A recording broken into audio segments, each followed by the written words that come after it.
মিনুর গপ্পসপ্পর চ্যানেলে তোমাদের স্বাগত। আজ আমি তোমাদের শোনাব রবীন্দ্রনাথ ঠাকুরের লেখা একটা আষাঢ়ে গল্প। দূর সমুদ্রের মধ্যে একটা দ্বীপ, সেখানে কেবল তাসের সাহেব, তাদের বিবি টেক্কা এবং গোলামের বাস। দূরি তিরি হইতে নাহলা দাহলা পর্যন্ত আরও অনেক ঘর গৃহস্থ আছে, কিন্তু তাহারা উচ্চজাতীয় নহে। টেক্কা, সাহেব, গোলাম এই তিনটি প্রধান বর্ণ। নাহেলা দাহেলারা অন্তজ, তাহাদের সহিত এক পংক্তিতে বসিবার যোগ্য নহে, কিন্তু চমৎকার শৃঙ্খলা। কাহার কত মূল্য এবং মর্যাদা তাহা বহুকাল হইতে স্থির হইয়া গেছে, তাহার রেখামাত্র ইতস্তত হইবার জো নাই। সকলেই যথা নির্দিষ্ট মতে আপন আপন কাজ করিয়া যায়। বংশাবলীক্রমে কেবল পূর্ববর্তী দিগের উপর দাগা বুলাইয়া চলা। সে যে কি কাজ তাহা বিদেশীর পক্ষে বোঝা শক্ত। হঠাৎ খেলা বলিয়া ভ্রম হয়। কেবল নিয়মে চলাফেরা, নিয়মে যাওয়া আসা, নিয়মে ওঠা পড়া। অদৃশ্য হস্তে তাহাদিগকে চালনা করিতেছে এবং তাহারা চলিতেছে। তাহাদের মুখে কোনো ভাবের পরিবর্তন নাই। চিরকাল একমাত্র ভাব ছাপ মারা রহিয়াছে, যেন ফ্যালফ্যাল ছবির মতো। মান্ধাতার আমল হইতে মাথার টুপি অবধি পায়ের জুতা পর্যন্ত অবিকল সমভাব রহিয়াছে। কখনো কাহাকেও চিন্তা করিতে হয় না, বিবেচনা করিতে হয় না। সকলেই মৌন নির্জীবভাবে নিঃশব্দে পদচারণা করিয়া বেড়ায়। পতনের সময় নিঃশব্দে পড়িয়া যায় এবং অবিচলিত মুখশ্রী লইয়া চিত হইয়া আকাশের দিকে তাকাইয়া থাকে। কাহারও কোনো আশা নাই, অভিলাষ নাই, ভয় নাই।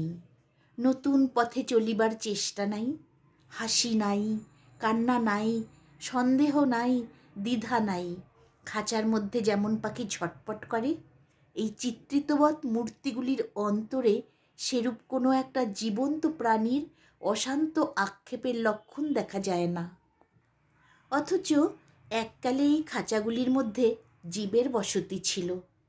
তখন খাঁচা দুলিত এবং ভিতর হইতে পাখার শব্দ এবং গান শোনা যাইত।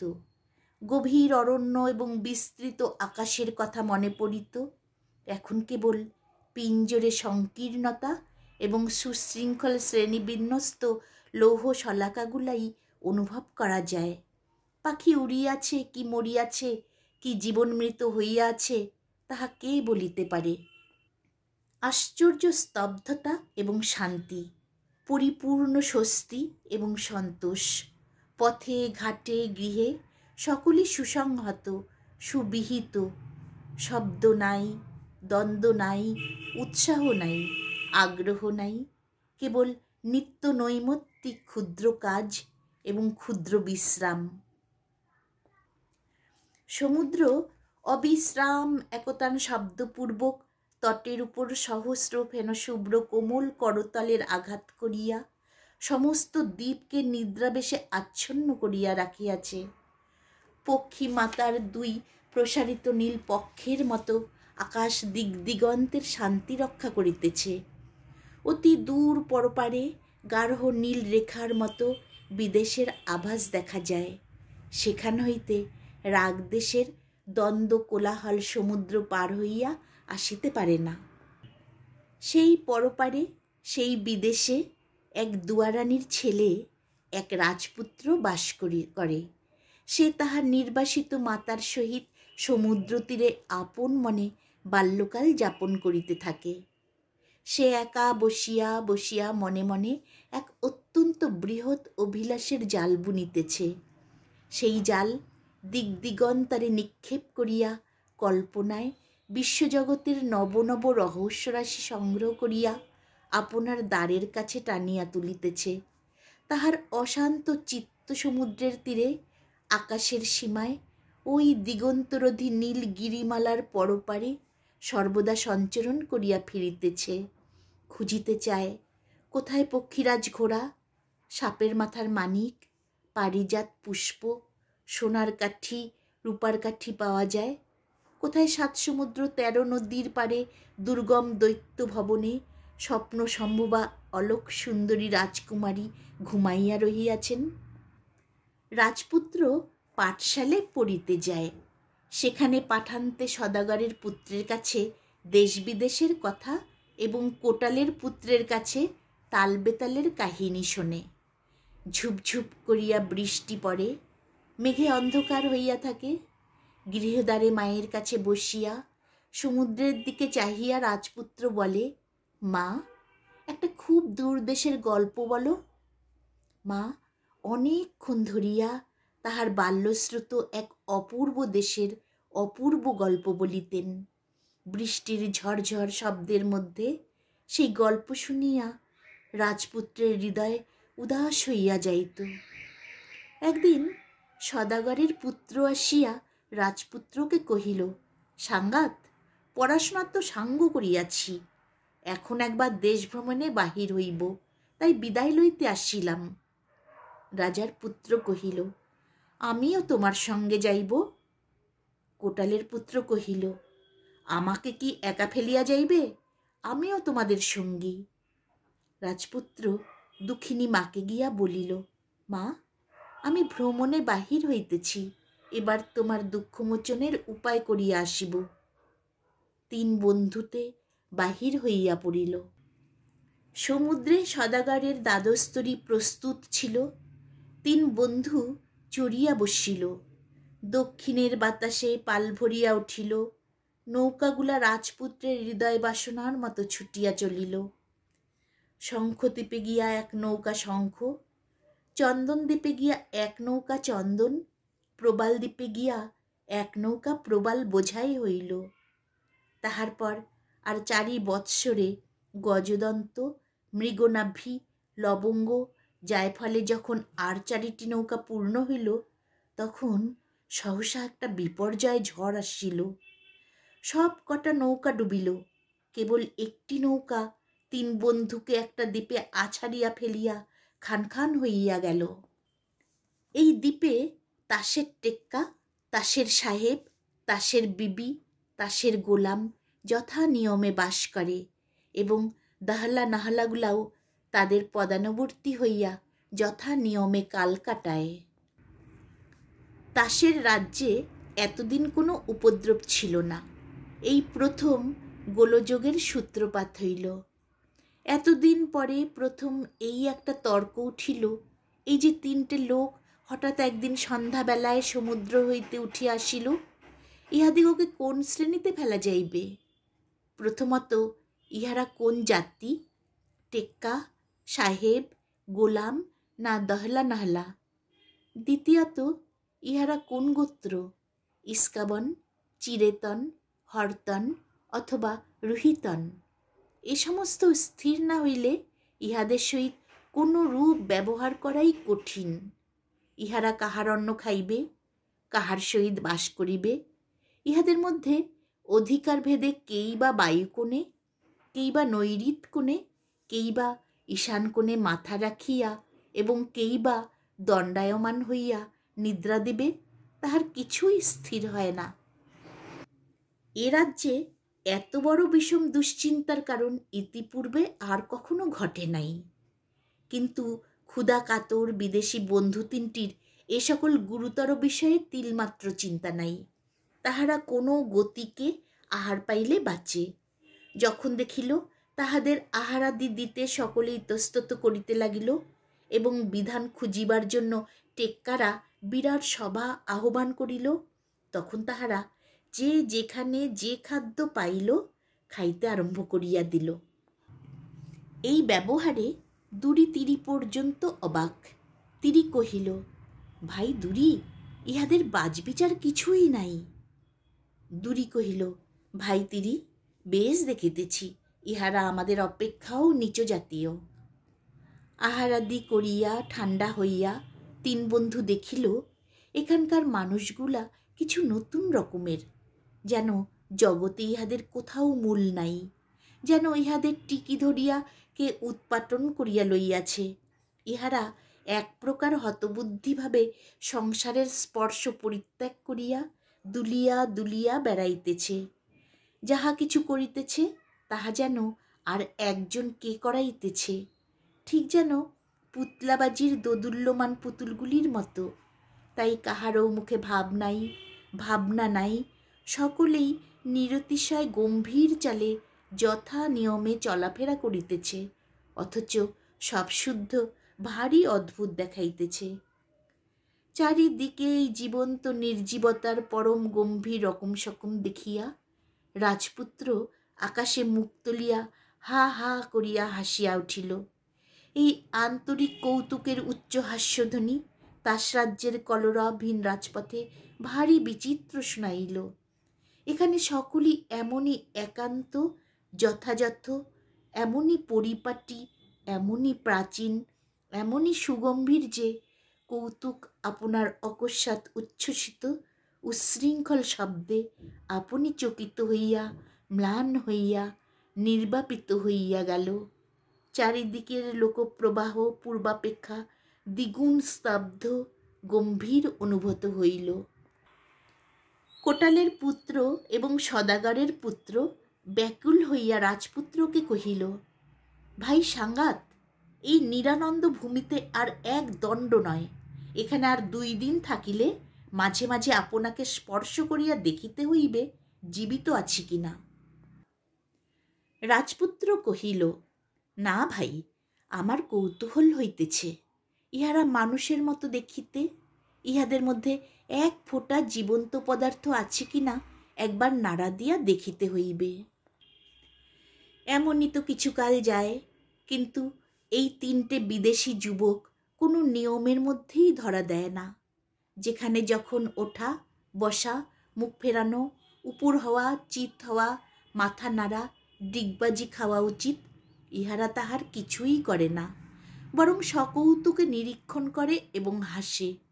এই সমস্ত যথাবিহিত অশেষ ক্রিয়াকলাপের মধ্যে যে একটি দিগ্গজ গাম্ভীর্য আছে, ইহারা তদ্বারা অভিভূত হয় না।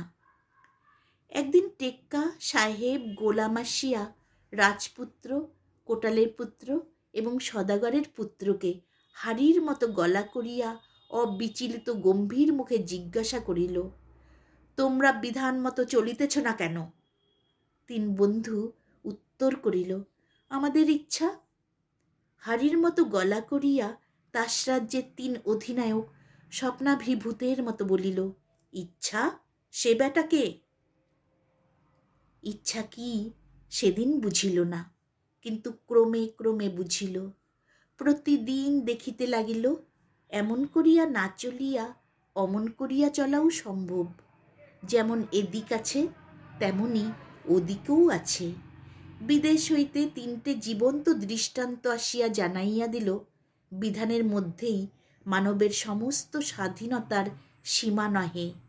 এমনই করিয়া তাহারা ইচ্ছা নামক একটা রাজশক্তির প্রভাব অস্পষ্টভাবে অনুভব করিতে লাগিল। ওই সেটি যেমনই অনুভব করা, অমনি তাসরাজ্যের আগাগোড়া অল্প অল্প করিয়া আন্দোলিত হইতে আরম্ভ হইল। গত নিদ্র প্রকাণ্ড অজগর সর্পের অনেকগুলা কুণ্ডলীর মধ্যে জাগরণ যেমন অত্যন্ত মন্দ গতিতে সঞ্চালন করিতে থাকে, সেইরূপ। নির্বিকার মূর্তি বিবি এতদিন কাহারও দিকে দৃষ্টিপাত করে নাই। নির্বাক নিরুদ্বিগ্নভাবে আপনার কাজ করিয়া গেছে। এখন একদিন বসন্তের অপরাহ্নে ইহাদের মধ্যে একজন চকিতের মতো ঘন কৃষ্ণ পক্ষ ঊর্ধ্বে ক্ষিপ্ত করিয়া রাজপুত্রের দিকে মুগ্ধ নেত্রে কটাক্ষপাত করিল। রাজপুত্র চমকিয়া উঠিয়া কহিল, এ কি সর্বনাশ! আমি জানিতাম না ইহারা এক একটা মূর্তিবৎ। তাহা তো নহে, দেখিতেছি এ যে নারী। কোটালের পুত্র ও সদাগরের পুত্রকে নিভৃতে ডাকিয়া লইয়া রাজকুমার কহিল, ভাই, ইহার মধ্যে বড় মাধুর্য আছে। তাহার সেই নবভাবোদ্দীপ্ত কৃষ্ণ নেত্রের প্রথম কটাক্ষপাতে আমার মনে হইল যেন আমি এক নতুন সৃষ্ট জগতের প্রথম উষার প্রথম উদয় দেখিতে পাইলাম। এতদিন যে ধৈর্য ধরিয়া অবস্থান করিতেছি, আজ তাহা সার্থক হইল। দুই বন্ধু পরম কৌতূহলের সহিত সহাস্যে কহিল, সত্য নাকি সাঙ্গাত? সেই হতভাগিনী হরতনের বিবিটি আজ হইতে প্রতিদিন নিয়ম ভুলিতে লাগিল। তাহার যখন যেখানে হাজির হওয়া বিধান, মুহুর্মুহু তাহার ব্যতিক্রম হইতে আরম্ভ হইল। মনে করো, যখন তাহাকে গোলামের পার্শ্বে শ্রেণীবদ্ধ হইয়া দাঁড়াইতে হইবে, তখন সে হঠাৎ রাজপুত্রের পার্শ্বে আসিয়া দাঁড়ায়। গোলাম অবিচলিতভাবে সুগম্ভীর কণ্ঠে বলে, বিবি, তোমার ভুল হইল। শুনিয়া হরতনের বিবির স্বভাবত রক্তকপল অধিকতর রক্তবর্ণ হইয়া ওঠে। তাহার নির্নিমেষ প্রশান্ত দৃষ্টি নত হইয়া যায়। রাজপুত্র উত্তর দেয়, কিছু ভুল হয় নাই, আজ হইতে আমি গোলাম। নবপ্রস্ফুটিত রমণী হৃদয় হইতে একই অভূতপূর্ব শোভা, একই অভাবনীয় লাবণ্য বিস্ফুরিত হইতে লাগিল। তাহার গতিতে একই সুমধুর চাঞ্চল্য, তাহার দৃষ্টিপাতে একই হৃদয়ের হিল্লোল, তাহার সমস্ত অস্তিত্ব হইতে একই একটি সুগন্ধি আরতি উচ্ছ্বাস উচ্ছ্বসিত হইয়া উঠিতেছে।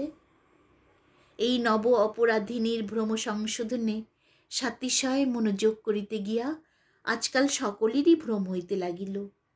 টেক্কা আপনার চিরন্তন মর্যাদা রক্ষার কথা বিস্মৃত হইল। সাহেবে গোলামে আর প্রভেদ থাকে না। দাহেলা নাহেলাগুলো পর্যন্ত কেমন হইয়া গেল। এই পুরাতন দ্বীপে বসন্তের কোকিল অনেকবার ডাকিয়াছে, কিন্তু সেইবার যেমন ডাকিল এমন আর কখনো ডাকে নাই। সমুদ্র চিরদিন একতান কলধ্বনিতে গান করিয়া আসিতেছে, কিন্তু এতদিন সে সনাতন বিধানের অলঙ্ঘ মহিমা এক সুরে ঘোষণা করিয়া আসিয়াছে। আজ সহসা দক্ষিণ বায়ু চঞ্চল বিশ্বব্যাপী দুরন্ত যৌবন তরঙ্গরাশির মতো আলোতে ছায়াতে ভঙ্গিতে ভাষাতে আপনার অগাধ আকুলতা ব্যক্ত করিতে চেষ্টা করিতে লাগিল। এই কি সেই টেক্কা, সেই সাহেব, সেই গোলাম? কোথায় গেল সেই পরিতুষ্ট পরিপুষ্ট সুগোল মুখচ্ছবি? কেহ বা আকাশের দিকে চায়, কেহ বা সমুদ্রের ধারে বসিয়া থাকে, কাহারও বা রাত্রে নিদ্রা হয় না, কাহারও বা আহারে মন নাই। মুখে কাহারও ঈর্ষা, কাহারও অনুরাগ, কাহারও ব্যাকুলতা, কাহারও সংশয়, কোথাও হাসি, কোথাও রোদন, কোথাও সঙ্গীত। সকলেরই নিজের নিজের প্রতি এবং অন্যের প্রতি দৃষ্টি পড়িয়াছে। সকলেই আপনার সহিত অন্যের তুলনা করিতেছে। টেক্কা ভাবিতেছে, সাহেব ছোকরাটাকে দেখিতে নেহাত মন্দ না হোক, কিন্তু উহার শ্রী নাই।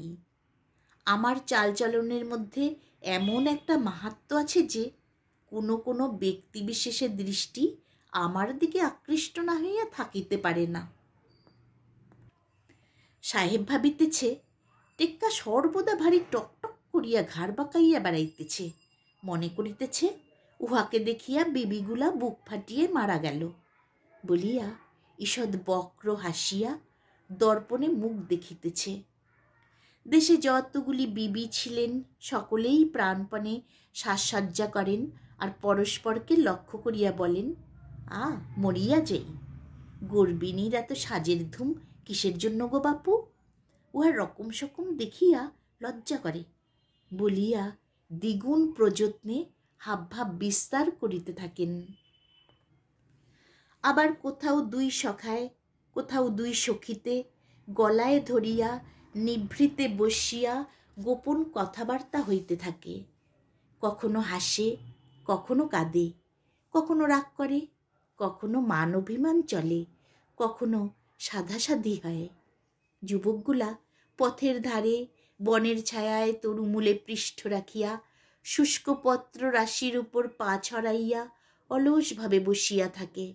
বালা সুনীল বসন পড়িয়া সেই ছায়াপথ দিয়া আপন মনে চলিতে চলিতে সেইখানে আসিয়া মুখ নত করিয়া চোখ ফিরাইয়া লয়, যেন কাহাকেও দেখিতে পায় নাই, যেন কাহাকেও দেখা দিতে আসে নাই, এমনই ভাব করিয়া চলিয়া যায়। তাই দেখিয়া কোনো কোনো খ্যাপা যুবক দুঃসাহসে ভর করিয়া তাড়াতাড়ি কাছে অগ্রসর হয়, কিন্তু মনের মতো একটাও কথা জোগায় না, অপ্রতিভ হইয়া দাঁড়াইয়া পড়ে।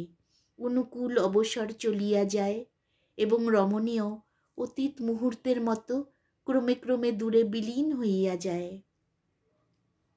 মাথার উপরে পাখি ডাকিতে থাকে, বাতাস অঞ্চল ও অলোক উড়াইয়া হু হু করিয়া বহিয়া যায়। তরুপল্লব ঝরঝর মর্মর করে এবং সমুদ্রের অবিশ্রাম উচ্ছ্বসিত ধ্বনি হৃদয়ের অব্যক্ত বাসনাকে দ্বিগুণ দোদুল্যমান করিয়া তোলে। একটা বসন্তে 3টে বিদেশি যুবক আসিয়া মরাগাঙ্গে এমনই একটা ভরা তুফান তুলিয়া দিল। রাজপুত্র দেখিলেন জোয়ার ভাটার মাঝখানে সমস্ত দেশটা থমথম করিতেছে। কথা নাই, কেবল মুখ চাওয়া চাই, কেবল 1 পা এগোনো 2 পা পিছনো, কেবল আপনার মনের বাসনা স্তূপাকার করিয়া বালির ঘর গড়া এবং বালির ঘর ভাঙা। সকলেই যেন ঘরের কোণে বসিয়া আপনার অগ্নিতে আপনাকে আহুতি দিতেছে এবং প্রতিদিন কৃশ ও বাক্যহীন হইয়া যাইতেছে।